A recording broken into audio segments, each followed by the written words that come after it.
Oke, kita sapa ya. Shalom. Shalom adik-adik. Selamat pagi. Selamat siang. Ya, Selamat sore. Ya. Oke. Ya, hari ini kita tetap akan ibadah yang luar biasa ya Kak ya. Iya. Kak Agus akan mengawali di dalam doa. Ayo kita doa sama-sama ya. ya. Adik-adik, kita sebelum beribadah mulai kita mau satukan hati kita, mau berdoa terlebih dahulu supaya ibadah kita kali ini terus diberkati oleh Tuhan. Yuk. Terima kasih Tuhan Yesus buat kasih setia Tuhan yang tak pernah berhenti di dalam setiap kehidupan anak-anak-Mu ini. Kami percaya Tuhan, apa yang sekarang kami jalani ini semua di dalam kehendak-Mu yang ajaib Tuhan. Kami mau tetap beribadah, mau tetap tulus mengasihi Engkau Tuhan. Terima kasih Tuhan, berkati ibadah kami ini supaya kami setiap anak-anak-Mu boleh menyenangkan hati-Mu. Hanya di dalam nama Tuhan Yesus Kristus kami sudah berdoa. Haleluya. Katakan semuanya, amin. Iya. Kita ini adalah anak-anak Allah loh. Kita anak-anak Allah. Yang dimana kita itu lahir ya, jadi anaknya dan memiliki buah-buah roh yang bagus-bagus ya. Lebat, ya. Ada lagunya itu. Aku inilah anak Allah. Masih ingat ya? Masih ingat ya adik-adik ya? Adik-adik masih ingat ya. Kita pujikan sama-sama ya. Iya. Yo. Ayo Kak Lena. Ayo Kak. Semangat. Adik-adik bangkit berdiri ya. Jangan sambil ngantuk ya, jangan sambil makan snack ya. Boleh sambil tepuk tangan, boleh? Ya, sambil tepuk tangan boleh. Yo.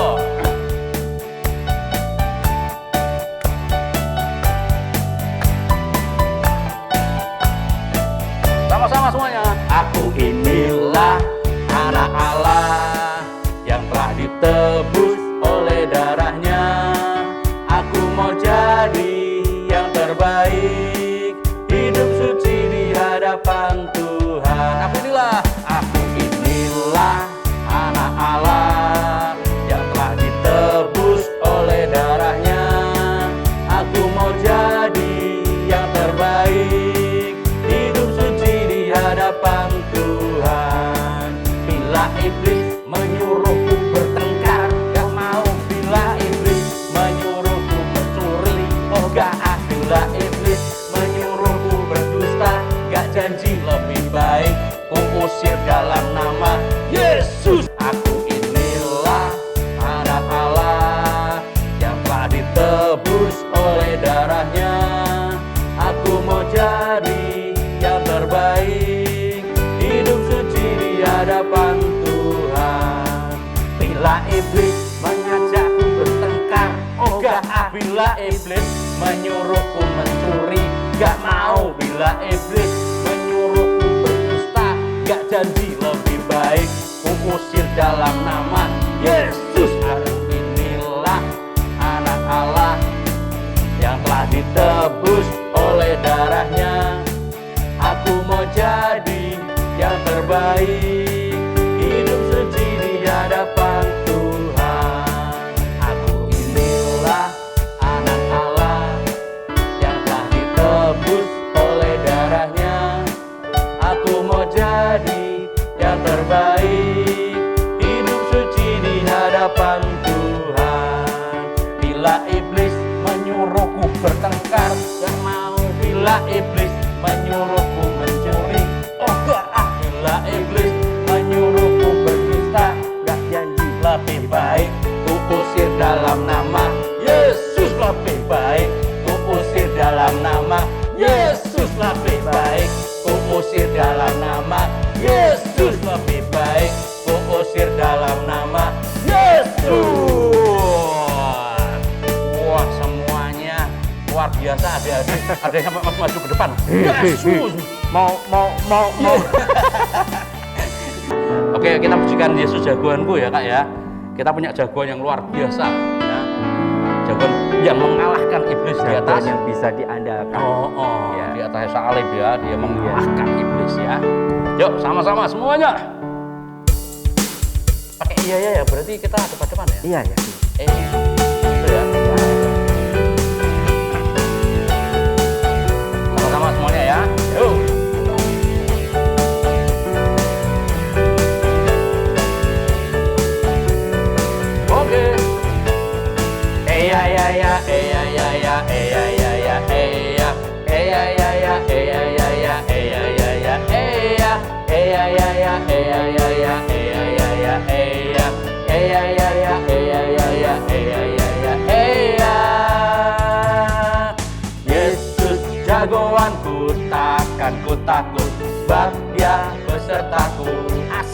asik, jos. Yesus pahlawanku, takkan ku takut, sebab Dia pelindungku. Seperti siapa? Seperti Yosua mengalahkan Beribu musuh, seperti Daud mengalahkan raksasa Goliat, seperti Simpson yang mengalahkan seekor singa, seperti aku mengalahkan si iblis yang jahat. Eya ya ya, eya ya ya, eya ya ya, eya. Eya ya ya, eya ya ya, eya ya ya, eya. Eya ya ya, eya ya ya, eya ya ya, eya. Eya ya ya, eya ya ya, eya ya ya, eya.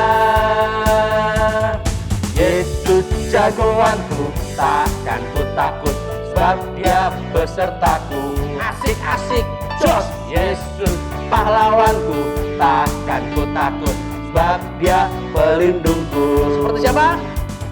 Seperti Yosua mengalahkan beribu musuh, seperti Daud mengalahkan raksasa Goliat, seperti Simpson yang mengalahkan seekor singa, seperti aku mengalahkan si iblis yang jahat. Eya ya ya, eya ya ya, eya ya ya, eya. Eya ya ya, eya ya ya, eya ya ya, eya. Eya ya ya, eya ya ya, eya ya ya, eya. Eya ya ya, eya ya ya, eya ya ya, eya. Yesus, Yesus jagoanku, takkan ku takut, sebab Dia besertaku. Ya. Yesus pahlawanku, takkan ku takut, sebab Dia pelindungku.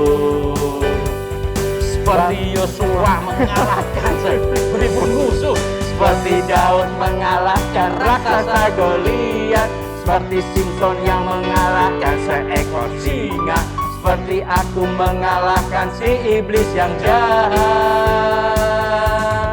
Eya ya ya, eya ya ya, eya ya ya, eya.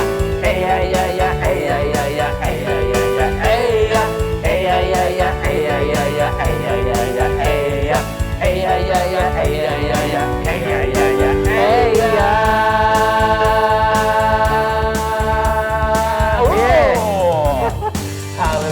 Aduh. Iya. Saking semangat ya Kak ya. Oke, kita akan lanjutkan. Tanganku ke depan, tanganku ke belakang, tanganku ke depan gitu ya. Ya. Kita sama-sama ya, pakai gerakan semuanya ya. Yuk. Tanganku ke depan ya.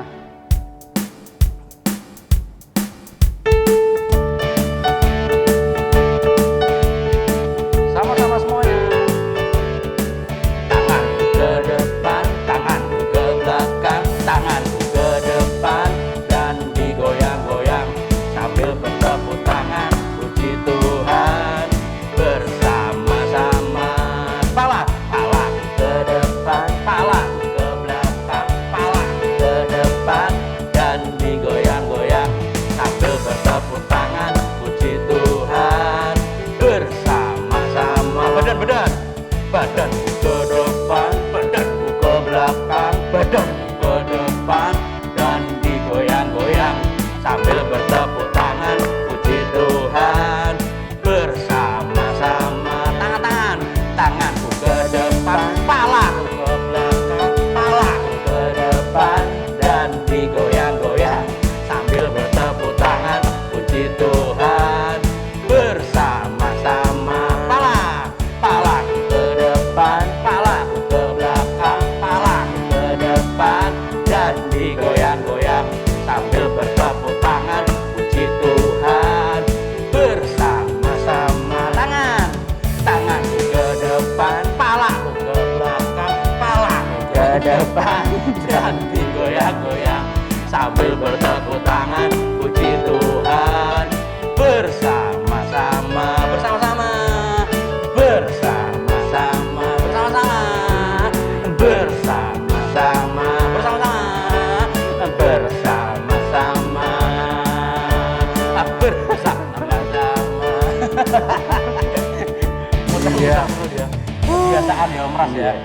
Oke ya, kita mau mendengar firman Tuhan. Lebih dahulu kita akan pujikan satu pujian, bagaikan tanah garing, ya, yang merindukan air ya. Yuk kita pujikan ini sama-sama, yuk.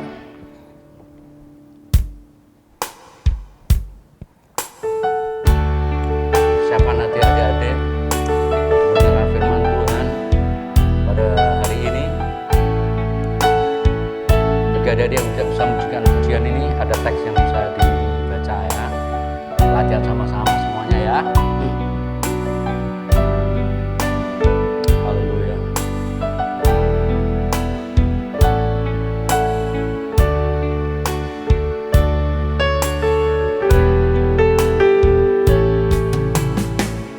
Bagaikan tanah kering yang merindukan air, demikianlah jiwaku haus akan Engkau. Ku rindu selalu hadir-Mu di hidupku,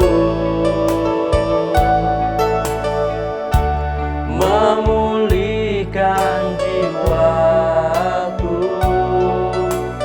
hapuskan air mataku, mengalirlah kuasa Roh Kudus, mengalirlah di tempat ini, mengalirlah oh Roh Kudus, pulihkanku bagaikan tanah kering yang merindukan air, bagaikan tanah kering yang merindukan air, demikianlah jiwaku haus akan Engkau. Ku rindu selalu hadir-Mu di hidupku, memulihkan jiwaku, hapuskan air mataku, mengalirlah kuasa Roh Kudus, mengalirlah di tempat ini, mengalirlah oh Roh Kudus, pulihkanku, mengalirlah. Sama-sama semuanya. Mengalirlah kuasa Roh Kudus, mengalirlah di tempat ini, mengalirlah oh Roh Kudus, pulihkanku, mengalirlah kuasa Roh Kudus, mengalirlah di tempat ini,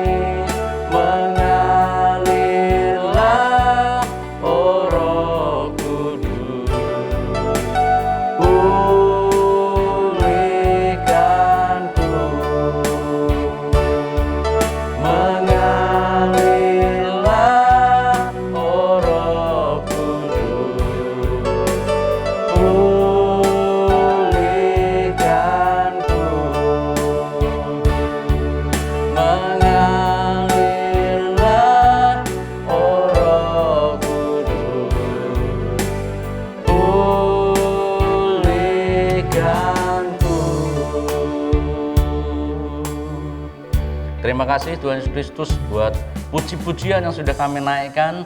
Kami tahu Tuhan, Engkau bertahta di atas puji-pujian setiap umat-Nya yang percaya dan tulus menaikkan pujian di hadapan Engkau.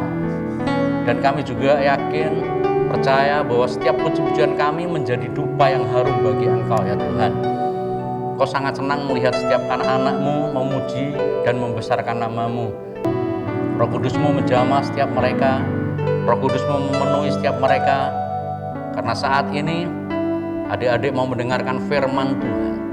Kiranya biar firman-Mu itu Tuhan akan bisa membuka hati kami, pikiran kami, pengertian kami, pemahaman kami untuk bisa mendalami akan kebenaran firman-Mu.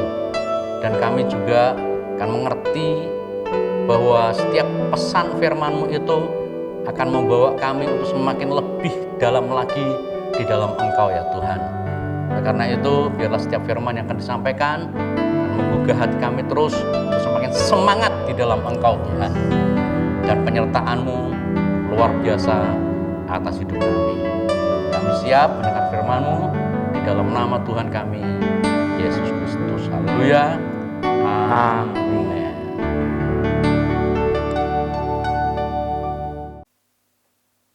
Shalom adik-adik yang dikasihi Tuhan. Wah, luar biasa sekali.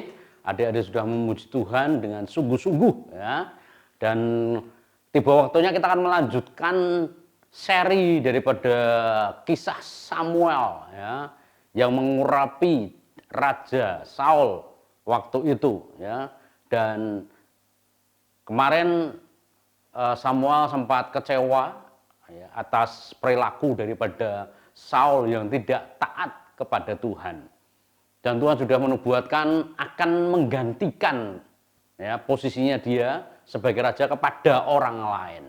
Nah, tiba waktunya memang si Samuel ini ketika berdoa ya, Tuhan kembali berbicara kepada Samuel ya.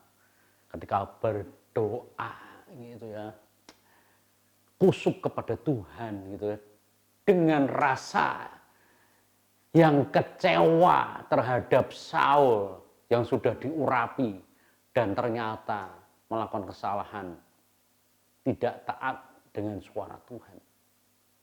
Aduh. Ya. Ada bisikan Tuhan lagi. Wah, bisikan Tuhan itu sungguh amat sangat mungkin mengejutkan. Ya. Ya, Tuhan berbicara kepada Samuel seperti ini.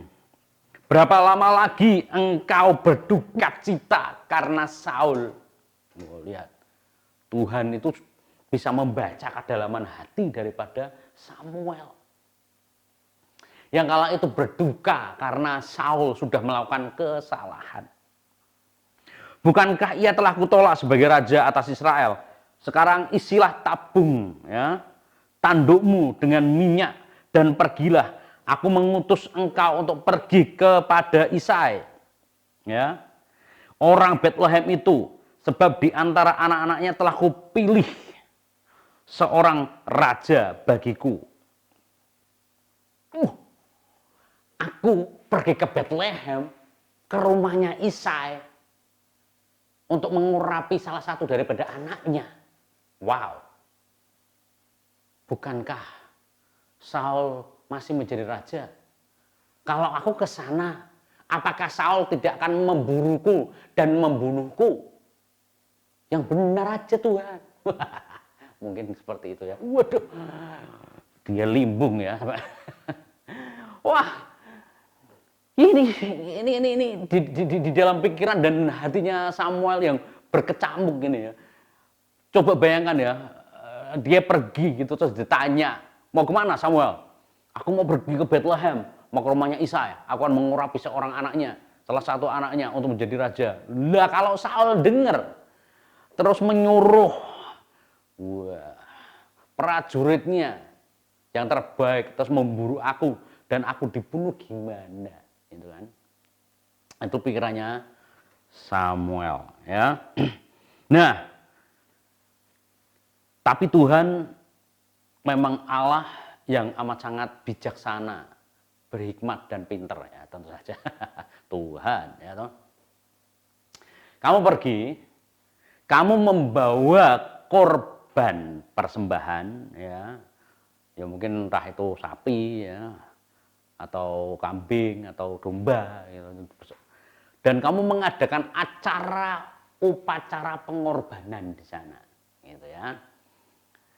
Setelah kamu mengadakan acara pengorbanan ya, di situ baru nanti akan ada acara di mana anaknya Isai kau rapi sebagai raja gitu ya. Wow. Oke lah. Aku akan membawa seekor lembu muda dan aku akan datang ke Bethlehem untuk mempersembahkan korban. Kemudian aku akan undang Isai dalam upacara pengorbanan itu. Dan aku akan memberitahu kepadanya apa yang harus aku perbuat. Dan aku akan mengurapi salah seorang daripada anaknya. Wah. Oke, siap Tuhan. Aku akan berangkat ke sana.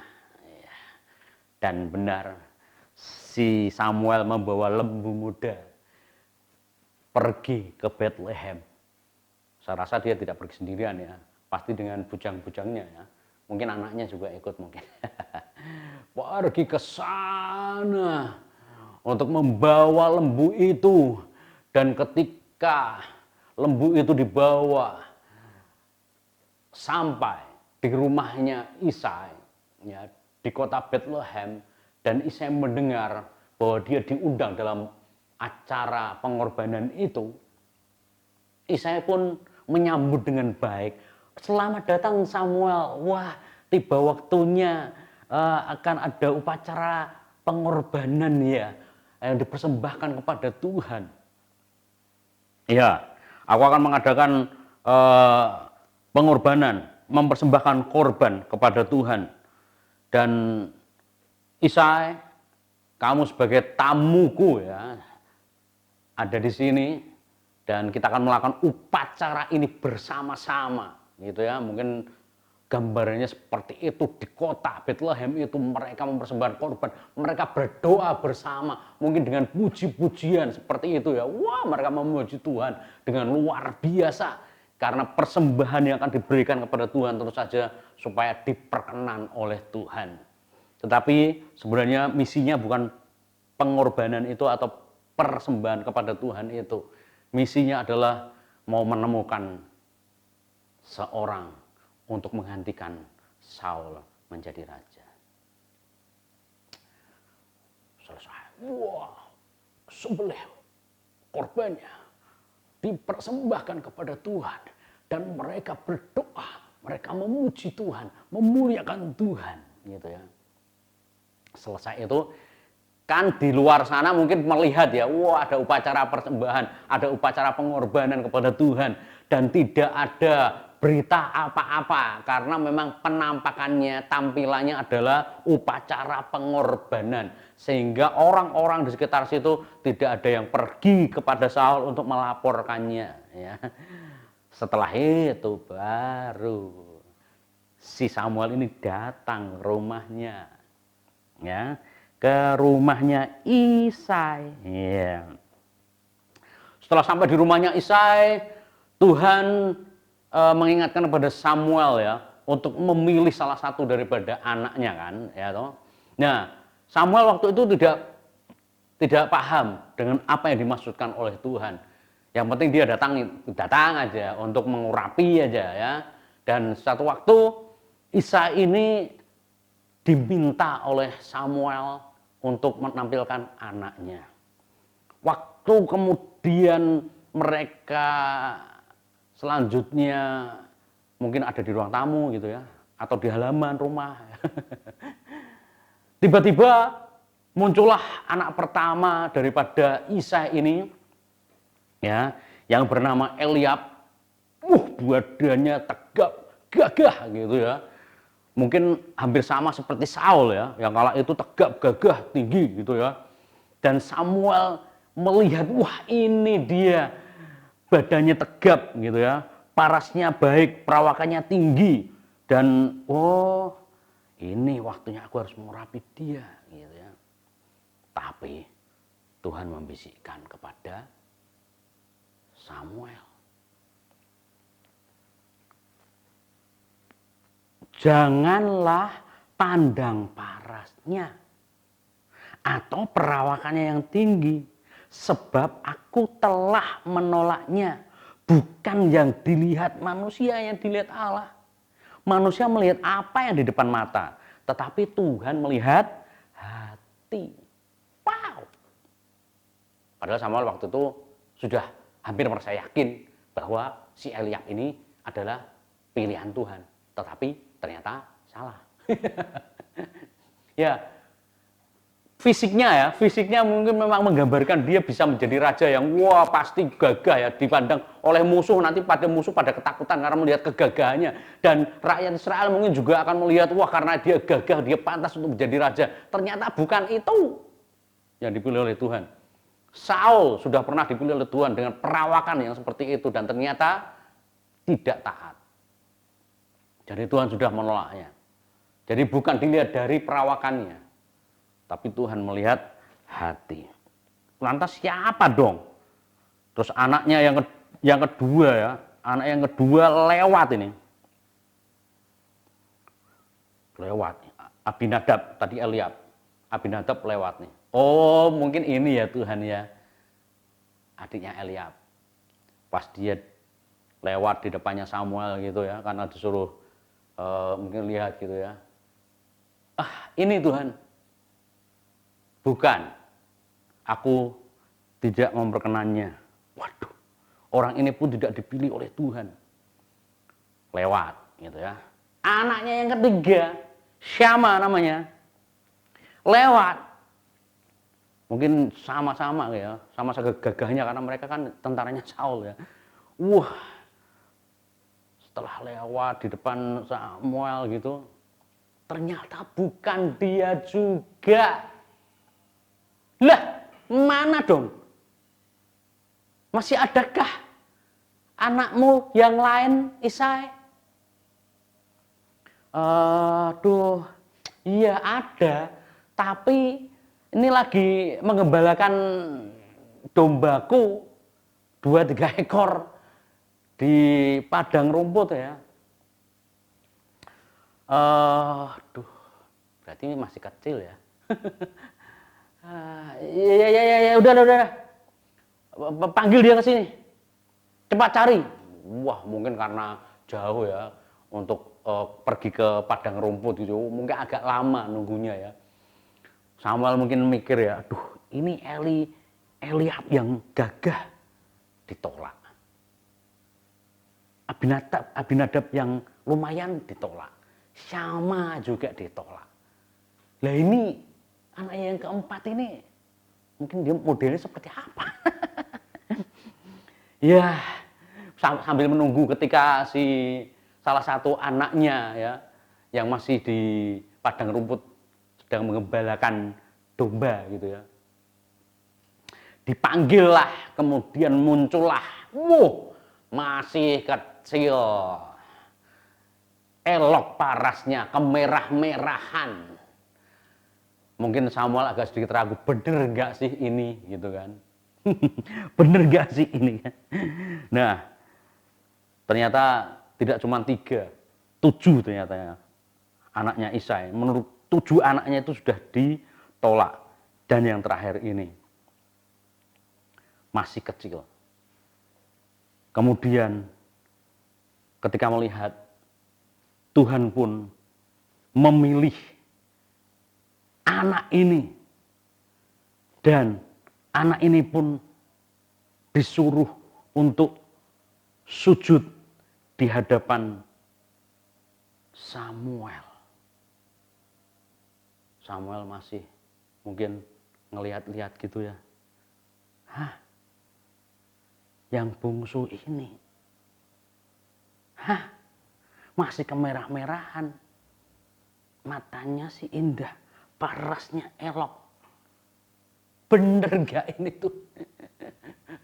Ya udahlah, dia tetap mikir padahal Daud sudah sujud di depannya gitu ya. Oke lah, akhirnya dia mengambil tabung urapannya itu, kemudian mengurapi Daud.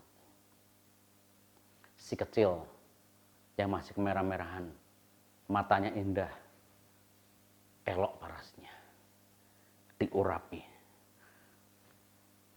Di tengah-tengah pengurapan itu, sejak pengurapan itu, roh Tuhan ada atas Daud.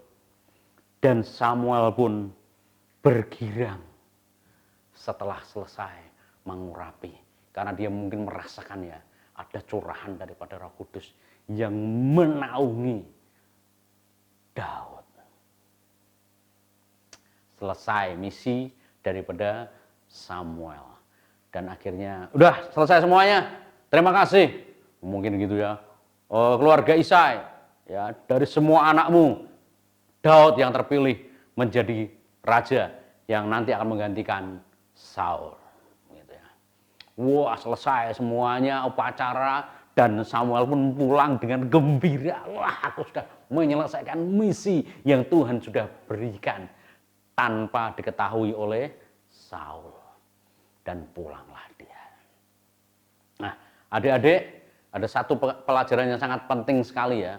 Mungkin wujud fisik ya, fisiknya kelihatannya bagus, baik, tetapi itu belum tentu baik ya.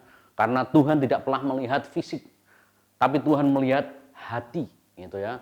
Dan kita ketahui Daud ini adalah anak yang taat kepada orang tuanya.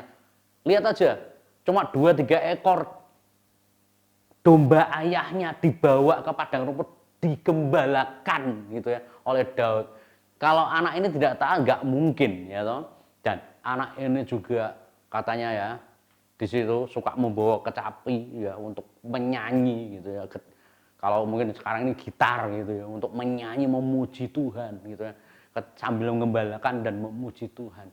Makanya Roh Kudus itu ada hadir di dalam hidupnya ketika dia diurapi. Ya, adik-adik jangan pernah merasa rendah diri karena kalian kecil. Tetapi kalau kalian benar-benar taat, kalian benar-benar patuh kepada orang tua dan taat kepada Tuhan, maka pengurapan Roh Kudus akan ada dalam kehidupan adik-adik. Karena Tuhan tidak pernah melihat paras, Tuhan tidak pernah melihat fisik, tapi hati yang dilihat oleh Tuhan. Oke, persiapkan hati adik-adik untuk senantiasa melakukan apa yang menjadi perintah Tuhan di dalam Alkitab. Iya, begitu ya. Oke, yuk kita berdoa sama-sama. Terima kasih Tuhan Yesus Kristus, kami melihat serial daripada Samuel yang dimana Samuel ini adalah imam yang taat, yang senantiasa mendengar suara Tuhan. Dan ketika diperintahkan untuk mencari pengganti daripada Saul dan menemukan Daud, terlihat bahwa Tuhan tidak melihat kondisi fisik seseorang, tetapi Tuhan melihat hati yang benar-benar taat, hati yang benar-benar ingin tunduk di hadapan Tuhan, mengerti, menghormati akan Tuhan. Daud adalah anak yang taat kepada orang tuanya, yang mengembalakan hanya 2-3 ekor milik ayahnya, tetapi Daud tetap setia melakukannya, melakukan perintah daripada ayahnya. Dan Tuhan melihat hatinya, dan Daud terpilih untuk menggantikan Saul. Terima kasih Tuhan Yesus Kristus, kami sebagai anak-anak-Mu yang juga sudah Engkau pilih, karena kami memiliki hati yang mau taat kepada Engkau, hati yang mau rendah hati di hadapan Engkau, dan kami mau senantiasa untuk mengerti, memahami akan kebenaran firman-Mu, dan kami lakukan dalam kehidupan kami sehari-hari, sehingga kami menjadi anak-anak taat yang benar-benar menghormati akan Tuhan. Terima kasih untuk firman yang sudah disampaikan, karena bila firman-Mu ini kan terus ada dalam kehidupan kami menjadi rema, sehingga mengingatkan kami di dalam setiap kami bertindak. Terima kasih ya Tuhan Yesus Kristus, kami bersyukur, terima kasih buat hari ini. Kami serahkan aktivitas kami selanjutnya hanya ke dalam kuasa Tuhan kami, Yesus Kristus. Haleluya, amin.